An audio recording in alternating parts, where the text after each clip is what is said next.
صحبي نحييكم وكل الورد نهديكم على حب نلاقيكم. بسم الله الرحمن الرحيم نحمده ونصلي على رسوله الكريم أما بعد فعن أبي هريرة رضي الله تعالى عنه قال قال رسول الله صلى الله عليه وسلم أتدرون ما الغيبة قلنا الله ورسوله أعلم قال ذكرك أخاك بما يكره. حضرات ناظرین و سامعین السلام علیکم ورحمۃ اللہ وبرکاتہ. درس حدیث کی یہ مجلس ہے. زبان کی حفاظت کے متعلق چند حدیثیں پہلے ذکر کی گئی. آج کی اس روایت میں بھی زبان کی حفاظت کی اللہ کے نبی صلی اللہ علیہ وسلم نے تاکید فرمائی.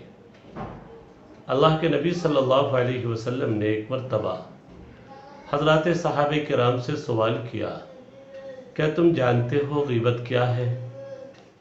حضرات صحابہ کرام چونکہ بڑے باادب تھے، بڑے مؤدب تھے، اور کیوں نہ ہو اللہ کے نبی صلی اللہ علیہ وسلم کی تربیت ان کو حاصل تھی.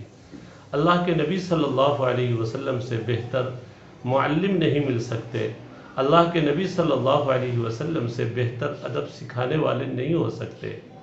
بڑوں کے سامنے ادب کا یہی تقاضا ہے کہ آدمی اپنے علم کو، اپنے کمال کو ظاہر نہ کرے، بلکہ بڑوں کے حوالے کر دے اور یہ کہہ دے اللہ و رسولہ اعلم.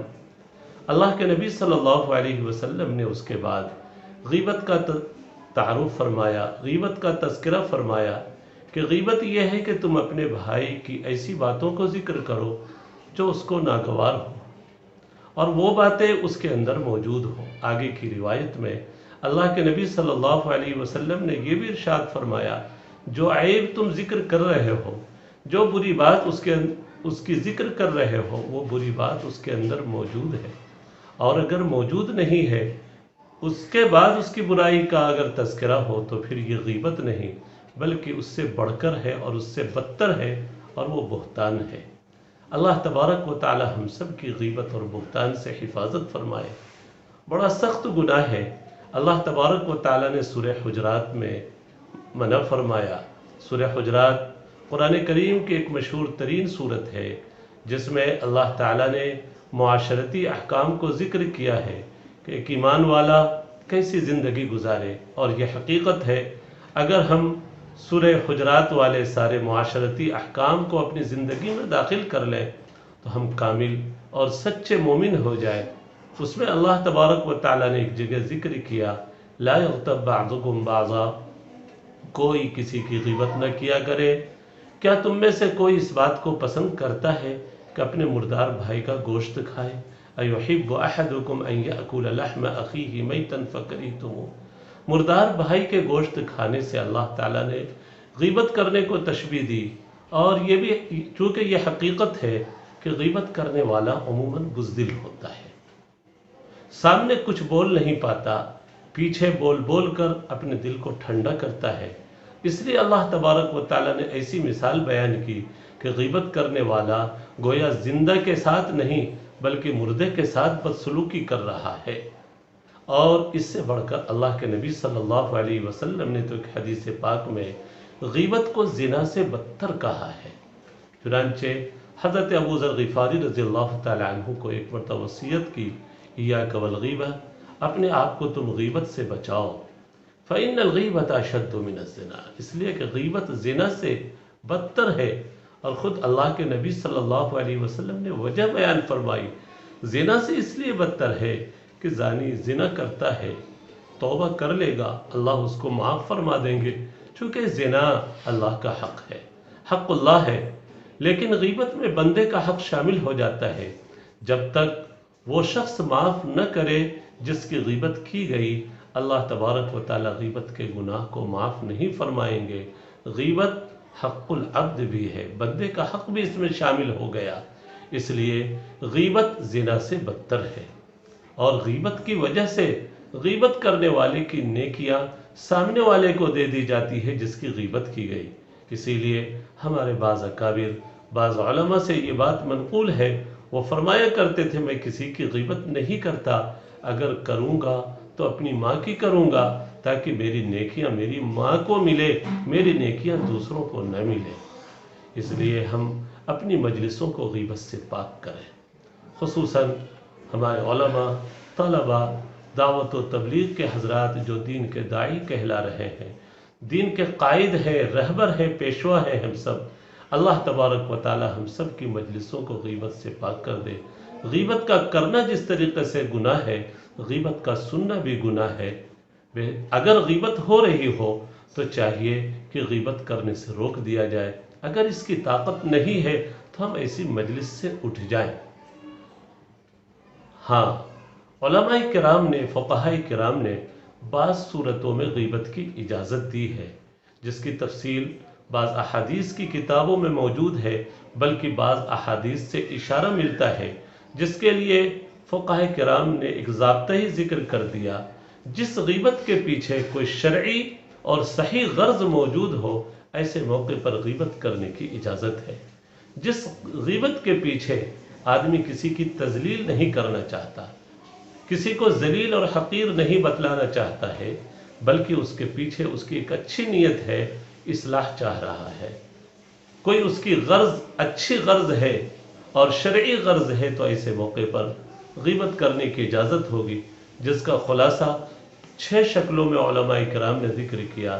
ایک شکل یہ ہے التظلم، اگر ہمارے اوپر کوئی ظالم ظلم کرتا ہے تو ہم قاضی کے سامنے، بادشاہ کے سامنے اس ظالم کا نام لے کر اس کی شرارتوں کو، اس کی خباثتوں کو، اس کے ظلم و ستم کو ہم بیان کر سکتے ہیں، تاکہ وہ قاضی، وہ بادشاہ ہم کو انصاف دلائے۔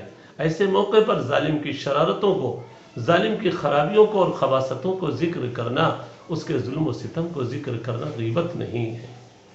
دوسری جہاں پر غیبت کی اجازت ہے، الاستعانۃ علی تغییر المنکر، کہ کسی برائی کو ختم کرنا مقصد ہو، اس کے لیے بھی غیبت کی اجازت ہے۔ مثلا بچہ بگڑ رہا ہے، کسی کا لڑکا ہے کسی برائی میں ملوث ہے، کسی استاذ کا شاگرد کسی برائی میں ملوث ہے، اگر ہم نے اس کے والدین کو اطلاع نہیں دی، استاذ کو اطلاع نہیں دی، تو ہو سکتا ہے بچہ اور بگڑتا چلا جائے۔ ایسے موقع پر استاذ تک بات پہنچانا، یا باپ تک، والدین تک بات پہنچانا، یا کسی بڑے شخص تک، اس کے شیخ تک بات کو پہنچانا، تاکہ شیخ اس کی اصلاح کی فکر کر لے۔ نیت تذلیل کی نہ ہو، نیت تحقیر کی نہ ہو، بلکہ نیت اس کے اصلاح کی ہو، تو ایسے موقع پر بھی برائی کے ذکر کی اجازت ہے۔ ایک تیسرا موقع الاستفتاء ہے، مسئلہ پوچھنا ہے قاضی سے، مسئلہ کوئی پوچھ رہا ہے مفتی سے، اپنے باپ کے تعلق سے، بھائی کے تعلق سے، میرے باپ نے ظلم کیا، حق نہیں دیا، میرا حق یہ نکلتا ہے، میرے بھائی نے یہ ظلم کیا ہے، استفتاء کی نیت سے بھی پوچھنے کی، غیبت کرنے کی اور اس کی شرارت کو یا اس کی خرابی کو ذکر کرنے کی اجازت ہے۔ چوتھا موقع جس موقع پر غیبت کی اجازت علماء کرام نے دی، المشاورہ ہے، مشورہ مطلوب ہے۔ کوئی رشتے کے بارے میں مشورہ چاہ رہا ہے کہ فلاں سے میں رشتہ چاہ رہا ہوں اور آپ جان رہے ہیں لڑکے کے اندر یا خاندان کے اندر کوئی عیب ہے جس برائی سے سامنے والا واقف نہیں، یا کوئی کسی کے پاس امانت رکھنا چاہ رہا ہے، کوئی کسی کو قرض دینا چاہ رہا ہے، یہ سب غرض شرعی ہے۔ اب ہمارے لیے ضروری ہے کہ اس کو نقصان سے بچائیں۔ نقصان سے بچانے کے لیے غیبت کرنے کی اجازت ہے۔ اسی حکم میں تحذیر المسلمین من الشر ہے کہ مسلمانوں کو شر سے بچانا ہو، نقصان سے بچانا ہو، کسی برائی سے بچانے کی نیت ہو، وہاں پر غیبت کرنے کی اجازت حضرات علماء کرام نے دی ہے۔ اس میں سے ایک غرض المجاہرہ بالفسق ہے، کوئی آدمی کھلم کھلا شراب پینے میں مبتلا ہے، کھلم کھلا دیگر برائیوں میں مبتلا ہے، اس کی اس برائی کو جس برائی میں وہ کھلم کھلا علانیہ طور پر مبتلا ہے، ایسی برائیاں جس میں وہ علانیہ طور پر جن برائیوں کو وہ کر رہا ہے، ایسی برائیوں کو لوگوں کے سامنے بیان کرنے کی اجازت ہے، لیکن شرط ہے وہی برائیاں جو برائیاں وہ علانیہ طور پر کر رہا ہے، کھلم کھلا جو برائیاں کر رہا ہے۔